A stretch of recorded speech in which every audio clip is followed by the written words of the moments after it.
everyone, I'm back! My latest go-getter is supposed to meet me in this spot, apparently with something really different. Wonder where he is. Hope he's doing okay. From what I've heard, he's butting heads with a major mafia group to get his hands on this treasure. That can be dangerous business. But I'm sure he'll be along any...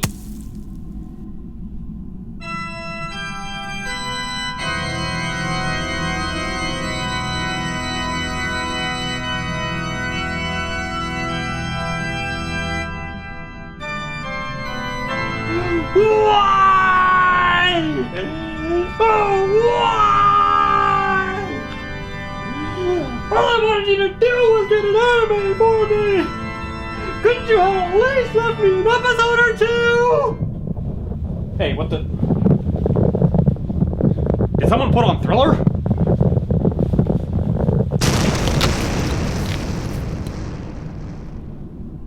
I have returned. And looking better than ever. Thank you. So, how'd it go? This is the least of the organization's secrets, but they will kill you no less for it. Now that sounds exciting. Now I want to take a look at this. Do you? Here, check this out.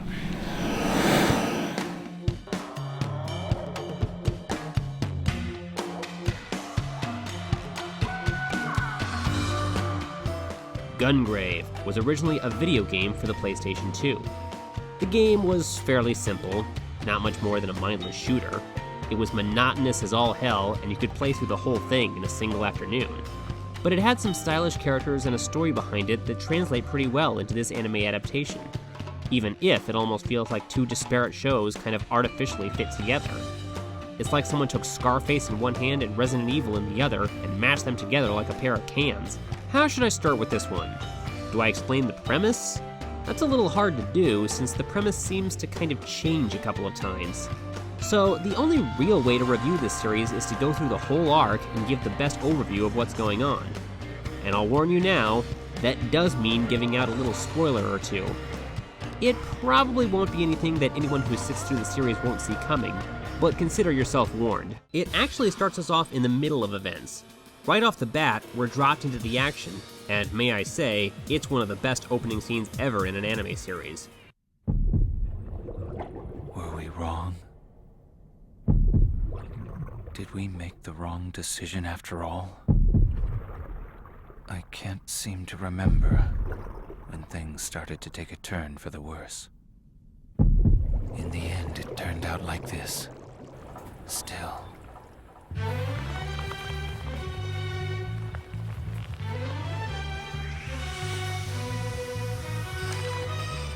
From what we see, there's a stylized gunslinger fighting off hordes of monsters, and there's a young girl and an old man there too. We're told our hero's name is Brandon Heat, or at least it used to be, back when he was alive. Now, the good Dr. Tokioka tells young Mika Asagi to call him Beyond the Grave.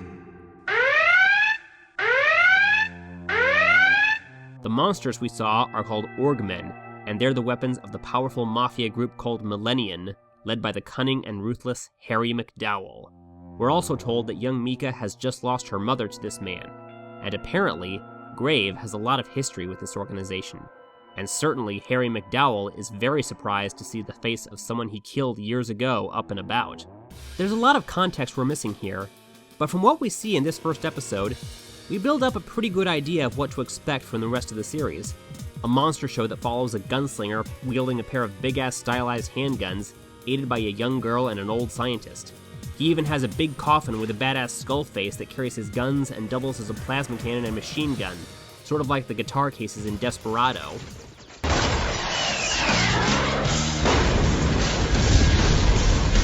The whole thing kind of reminds me of Hellsing or Devil May Cry. But then, the second episode comes along, and all of a sudden, it's like we're watching a completely different show. We've now jumped back in time about 30 years, to when Brandon Heat and Harry McDowell were a couple of young punks living off the street. And back then, they were best friends. Okay, backstory. I'll bite. After how much seemed to be left out of the first episode, we probably needed some backstory. Now, you might be thinking this whole flashback thing will last an episode or two, and then we'll get back on track with the show we started with. But no. Prepare to have that illusion shattered, because this foray into the past is actually half the whole series. Seriously. In fact, I think it just slightly qualifies as most of the series. This series actually spends more episodes building its backstory than it does following the plot it got us started with. Have you ever heard of anything like that? I have. Perhaps I should tell you the tale of how I infiltrated the mafia and obtained this prize. I worked my way through thousands. Wait. Before you start, how long is this flashback gonna go on for? Half the runtime of the video. How about I just take your word for it? Jackass. Now, in all fairness, this isn't too dissimilar from what Full Metal Alchemist did, where we started off with them on a mission and then backtracked to their origins and followed them through their past for several episodes before we got back on track to where we came in. Granted, in that case it only took us till episode 9, but that's still a while to spend on backstory. But even while we were in the past with that show, it still felt like the same show. It wasn't like putting a Martin Scorsese or Brian De Palma crime drama side by side with something that resembles a joint collaboration between John Woo and Guillermo del Toro. But I digress. Let's just look at this for what it is. Beginning with episode 2, we start to get to know our main characters. Harry is a suave, cocky charmer in a clean white suit who likes to dream big and has an effective way with the ladies.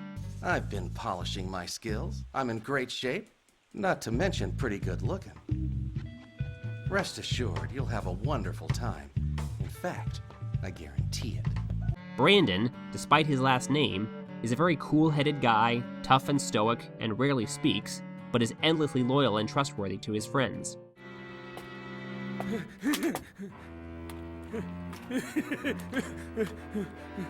Hey, are you some kind of idiot? Or what?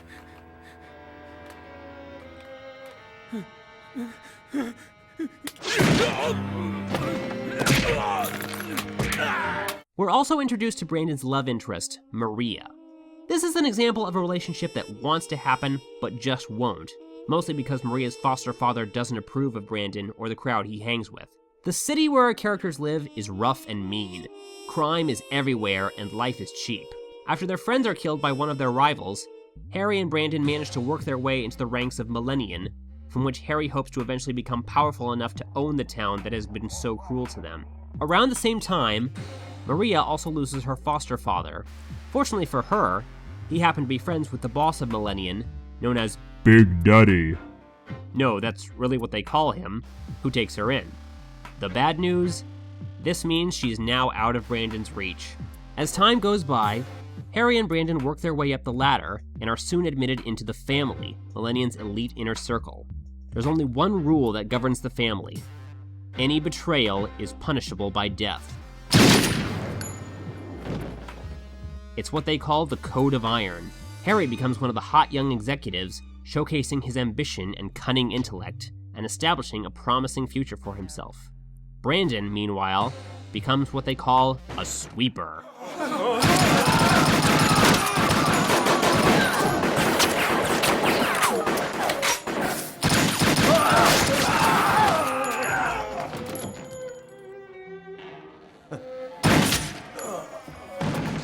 Brandon comes to develop a pretty close friendship with Big Daddy. who is not what you'd expect from a mob boss. He comes off as being a fairly nice, friendly old man who likes to fish and is nothing but good to Maria. And it turns out he formed Millennium not out of a desire for money or power, but as a way to keep his friends and family safe. Through him, Brandon does manage to reconnect with Maria, but ultimately they're still not in each other's lives enough for the relationship they're looking for to happen. Along the way, we're introduced to the characters who will eventually become the Big Four. First there's Bear Walken. He's the muscle of the organization and one of Big Daddy's right-hand guys. He's the closest thing Millennium has to a public face, and if you think that's a scary face, that's entirely the point. He leads a group of merciless assassins called the Overkills, who often work together with Brandon's group, Tragically. He has a very traditional Japanese-style home life, and his daughter Sherry becomes Harry's love interest, and eventually his wife. Bob Poundmax. Gee, I can't imagine how they came up with that name, can you? Bob is known for two outstanding traits. There's the obvious one, and then there's his information network. Bob is the show's equivalent of Varys from Game of Thrones, He knows everything going on in town, sometimes even before it happens, and he knows exactly how Millennium can use the information he gathers to its advantage. Bob's best friend is Ballad Bird Lee. He's one of the ambitious hotshots helping to push Harry up the ladder. Not to mention, he's a bit of a sadist, and one of the deadliest guys in Millennium. His favorite weapons are these big-ass needles. Not sure exactly what those are supposed to be, but I'd be scared as hell of anyone who showed up carrying those. The last one admitted to the group is Bunji Kugashira. Huh, that's a lot of B's there, do you notice? Brandon, Bob, Balladbird, Bear, Bunji. Big Daddy. Was it too gauche to name this guy Barry while you were at it? Anyway, we first meet Bunji when a rival group hires him to dispatch our core group of characters, but Harry reveals to him that his employers are pulling a fast one on him and convinces him to join. Next to Brandon, Bunji is the organization's other big hitman, and in a sense, he becomes Brandon's apprentice. He's brutal and stone cold, wielding a pair of handguns with drum magazines, which he's frighteningly good at using to clear whole rooms of living people. Damn, that's a bunch of scary guys. You do not know scary guys until you see the scary guys I had to contend with. The weapons they threaten their enemies with will give you nightmares. Why? What do they use? MP5s? Big-ass death needles? Hot burning coals that they threaten to drop in your mouth? Justin Bieber music. Holy crap, I just got a cold shiver! Now here's where things start to take a turn for the weird. We're reintroduced to a much younger version of the good Dr. Tokioka that we met in the first episode. One of Millennium's rival groups bullies him into developing a radical new process that they call Equalization. which involves reanimating the dead to create unstoppable foot soldiers.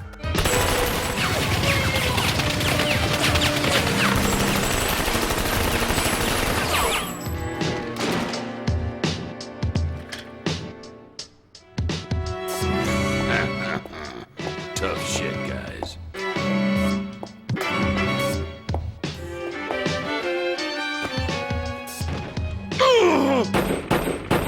A heated battle ensues with a maniac commanding them, from which Brandon and Bunji narrowly manage to grab victory, due in part to the fact that the necrolizers have a short lifespan.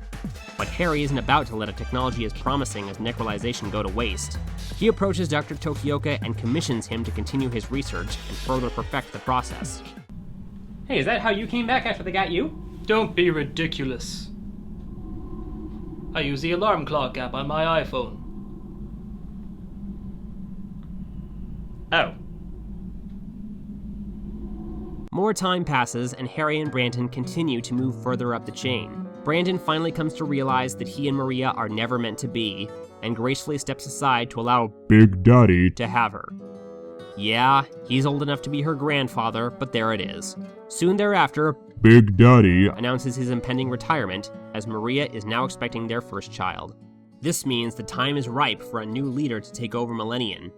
By this time, Harry's ambition and lust for power has reached a boiling point, where he's willing to do whatever it takes to reach the next rung, including but not limited to framing and killing whichever person is in his way. This is what will ultimately lead to the undoing of his friendship with Brandon, whose loyalty is unwavering. We come now to the moment we've been waiting for. I feel like I should throw up the spoiler warning here, but really, after the first episode, we all know this moment is coming. Brandon and Harry step into an elevator one day, and it's an elevator going up, with floor-to-ceiling windows giving them a better view of the whole city the higher they get. Very symbolic, wouldn't you say? This is when Harry reveals he's going to take down Big Daddy. himself to seize his position, and even suggests to Brandon that Maria will be all his with the old man out of the way.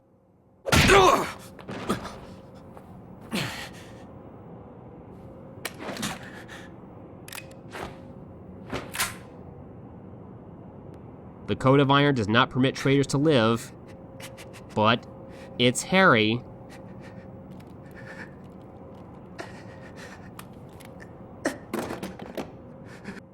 Brandon.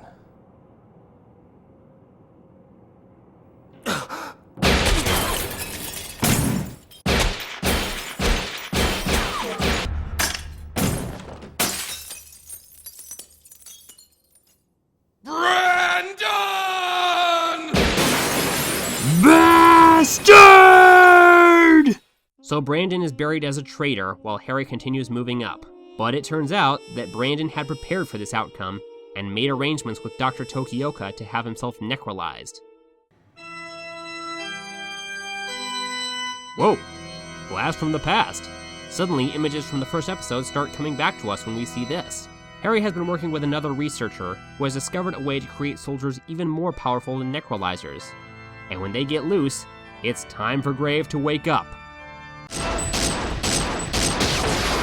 So Big Daddy is let in on the fact that Brandon is still kicking, or shooting as the case may be, and he sends Maria away and tells her to deliver a special case to Dr. Tokioka should she ever need Brandon's help. This is all right before Harry finally does plug the old guy full of lead. So Harry takes his long-coveted position as the ultimate boss of Millennium, while Maria disappears into the night with her unborn child, and Grave sleeps the years away. Hey, what are you doing down there? I am sleeping the years away, like the dead are supposed to do. Until when? Until this backstory is over. The backstory is over.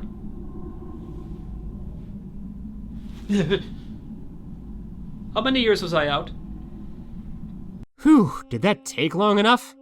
'Cause we're up to episode 17 now. That's how long it took us to get through the backstory.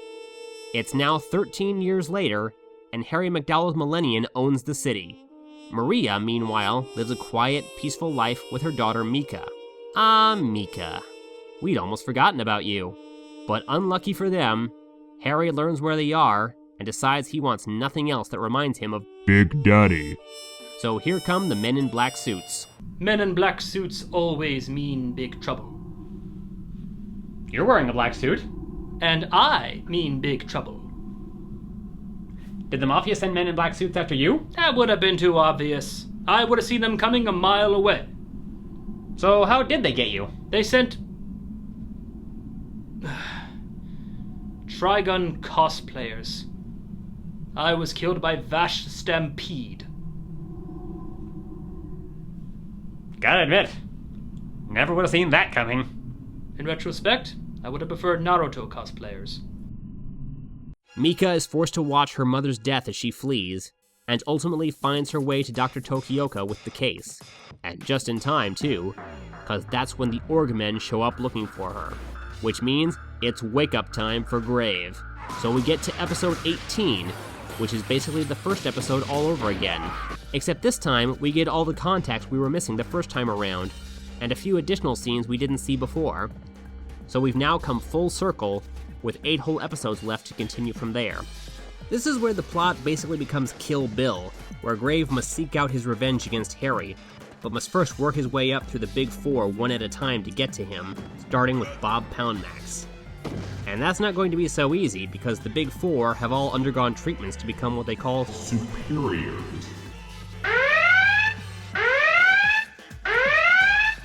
Which essentially means this.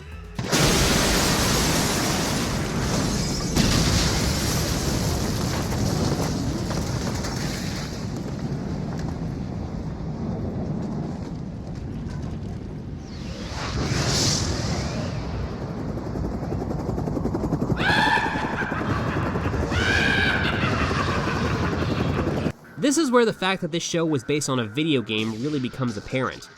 It's like he's fought his way through the level full of Orgmen, the regular enemies, to finally reach Bob, the level boss. Bob flies around the battle zone, shooting missiles out of his belly, throwing gobs of fat that explode. I mean, what about this doesn't scream boss battle? Oh, and if you thought Bob's mutated form was freaky, check out Ballad Bird League.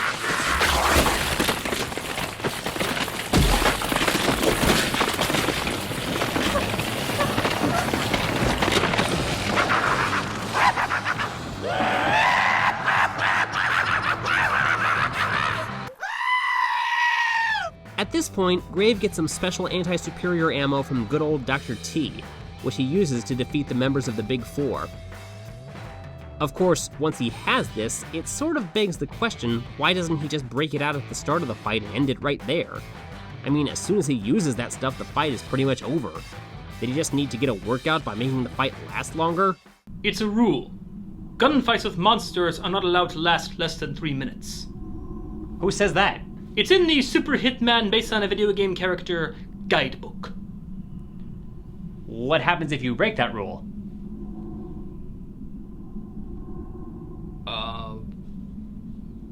I'm a badass. Yes. Yes, you are. Touch me again and I'll kill you. Okay.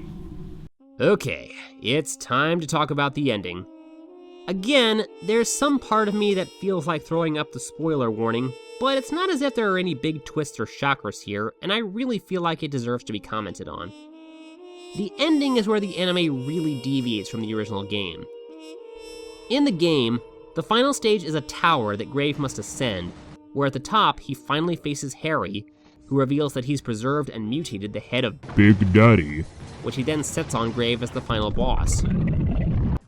Yikes, there's a nice image to see coming at you. And after defeating it, Grave finally kills Harry, and he and Mika ride off together. That's not what happens here. In the anime, while Grave is in the process of fighting his way through the Big Four, Harry is seeing the mafia empire he's spent his life building and climbing to the top of starting to come crashing down around him, much in the style of Tony Montana. By the time Grave ultimately reaches him, Harry has effectively lost everything. So, what do they have to fight over anymore?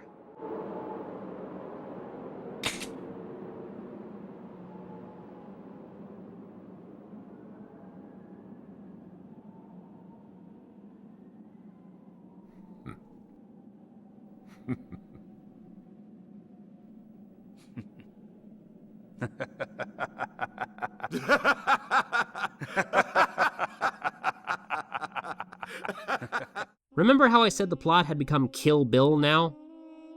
Well, that includes the part where our hero finally reaches the main target, and instead of giving us a big spectacular final battle, they end up just sitting down and talking. It even gets a little surrealistic, by having them seem to change into their younger selves from time to time, and visions of the people they used to know who have died appearing to them. Now, this may seem anticlimactic at first, and if you were hoping for some fireworks at the end, you might feel a little gypped. Sure, this never would have flown in the game because, well, it was a game, and a pretty simple and straightforward one at that. Harry was just the bad guy who betrayed Brandon, and the game needed its final boss. But an anime series is a wholly different beast, particularly when the first half of this whole thing was all about seeing these two guys being friends and rising up the ranks together before everything went wrong between them. After all that, an all-out battle in which Grave just kills his former best friend wouldn't have been the most effective ending. A lot happened to get these two guys where they are now, and that deserves to be acknowledged. Besides, the part about him driving off with Mika after Harry's dead wouldn't have been the most satisfying thing either. This was never really the story of Grave and Mika to begin with. I mean, what is Mika's role in all this? She's not a love interest, although she does at one point near the end profess to loving Grave. Yeah, that would just be cradle robbing. Huh. A guy from beyond the grave robbing the cradle. There's a bad pun in there somewhere, I'm sure of it. No, she's essentially Grave's humanizing element. When you have a guy who has come back from the dead for the purpose of exacting revenge, he's gotta have some living person to latch onto to keep him from going too much into the dark side. It's like the character Sarah from The Crow, which, come to think of it, is another noteworthy parallel to the plot of Gungrave. A man returns from the dead to avenge his own murder and kills his way through 4 gang members before finally reaching the big man at the top. Huh. Interesting. But anyway, getting back on point. One of the major themes at play in Gungrave is, and was always, protection. As mentioned before, Big Daddy created Millennium to protect his loved ones, and Brandon fully adopted that ideal. He wanted to protect the old man, he wanted to protect Maria, and now that they're both gone, he wants to protect their child. So that does give him a tangible objective, apart from the simple revenge story. But it's not what the ending needs to focus on. Besides, I can't say I would have been particularly interested in an ending that was about someone this whiny. You don't have to do this! I won't forgive you. I'll never, ever forgive you! Stop hurting him! Stop hurting him! Stop hurting him! Good grief, this girl could give Kagome lessons in being obnoxious. No, this was never Grave and Mika's story. This was always the story of Brandon and Harry, and this is the ending they deserved. And just so you don't feel too let down, There is in fact a big blowout in the end. It's just not between the two of them. They actually end up fighting side by side when the guys who have pulled Millennium out from under Harry's feet show up looking to finish him off. So yeah, in spite of the intellectual and reminiscent nature of this final episode, we do finally get a Scarface finale appropriate to a show about guns and gangsters.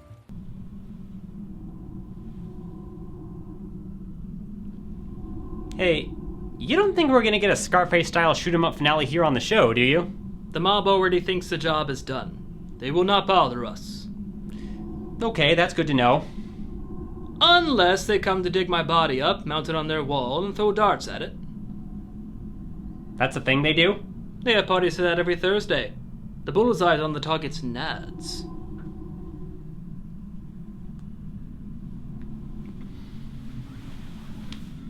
It's far from being perfect. The dubbing is cheesy, and I can't stress enough how jarring it is watching something that looks like two different shows rather haphazardly stitched together. But you gotta give credit where it's due. And you've definitely gotta give this one credit for taking something that was essentially a mindless bullet fest that just happened to have a little bit of backstory, and turning it into something fairly intelligent with some compelling characters. And while there are certainly superior anime villains out there I could name, anything that makes me care about the villain deserves a nod. And in the end, it's just as entertaining as any gangster drama or shoot-'em-up action flick. Gungrave. Check it out.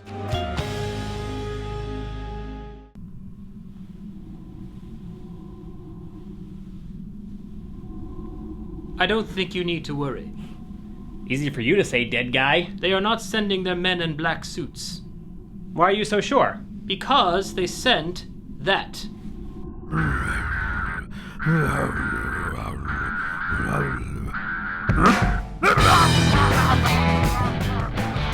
Well, that's just great. You know what you must do? Yep. No sense waiting. Let's do this. You know the difference between you and me? I make this look